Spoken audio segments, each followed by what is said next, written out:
আসসালামু আলাইকুম। সবাই কেমন আছেন? আশা করি সবাই ভালো আছেন। আলহামদুলিল্লাহ আপনাদের দয়ায় আমরাও ভালো আছি। আমি রানী চলে আসলাম নতুন একটা ভিডিও নিয়ে। তো বিকালবেলা তাসফিয়া রানী সাইকেল নিয়ে বেরিয়ে পড়েছে। কারণ ওর বাবা বারবার বলতেছিল কালকে রাতে যে তাসফিয়া আর সাইকেল চালায় না। তাই আমি বললাম চালাই, আবার চালায়ও না।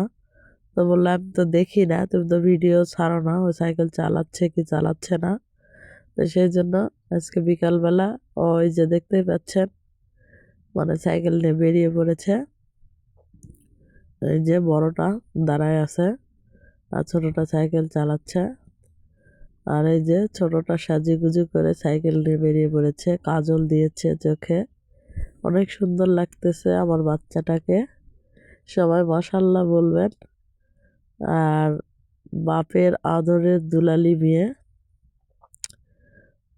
ওর বাবা ওকে অনেক অনেক ভালোবাসে।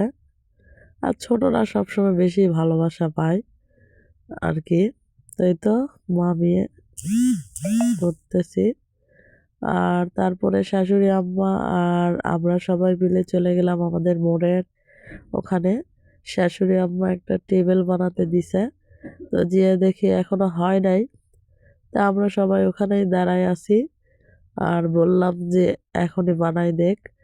শাশুড়ি আম্মা বলল দাঁড়া, একবারে বানাই নিয়ে তারপরে যাব। তাই তো এটা আমাদের পাড়া প্রতিবেশী হচ্ছে ভাসুরের ছেলে হয়। তো ওকে আমরা বললাম তুই বানাই দে, আমরা দাঁড়াই আছি। তো ইয়ামিম হচ্ছে জলপাই পাড়তেছিল, ওরা খাবে সেজন্য, মানে এখানে গাছ আছে জলপাইয়ের, সেজন্য আর কি পাড়তেছে। আর ওই ভাসুরের ছেলেটা মানে তৈরি করে দিচ্ছিল টেবিল। শাশুড়ি আম্মা এই টেবিলে হচ্ছে গ্যাসের চুলা রাখবে সেজন্য। তো প্রায় 1 ঘন্টার বেশি দাঁড়াই থেকে তারপরে ওটা বানায় নিয়ে তারপরে আমরা বাড়িতে আসছি। আর এই যে দেখতেই পাচ্ছেন তাসফিয়া কি ছোটাছুটি শুরু করছে, এই যে জলপাই পড়ে আছে। আজকে না ছোটবেলার কথা মনে পড়তেছে।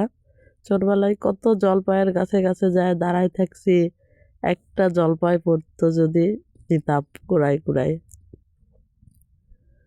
এই তো ওরা খুব মজা করতেছিল আর জলপাই পাড়তেছিল। আর আমি বলতে হয়েছে আর পাড়ার দরকার নাই, আর বারুসের গাছ। প্রচুর ঠান্ডা লাগছে, কথা শুনতেই বুঝতে পারতেছেন। একদম নাক দিয়ে পানি পড়ে যাচ্ছিল আমার, এই জন্য কথাটা একটু অন্যরকম লাগবে। তো এই তো আজকের ভিডিও। শাশুড়িরা নিয়ে যায়, দেখছেন কিভাবে 1-1.5 ঘন্টা দাঁড়ায় রাখে। এটা হচ্ছে একটা গাছের লতা, এই লতা দিয়ে কিন্তু তেল তৈরি হয়। মানে আমাদের বাড়ির কাছে এই লতাটা হয়েছে এই গাছে। তো সবাই ভালো থাকবেন, সুস্থ থাকবেন, আমার চ্যানেলটা অবশ্যই সাবস্ক্রাইব করে দেবেন। আল্লাহ হাফেজ।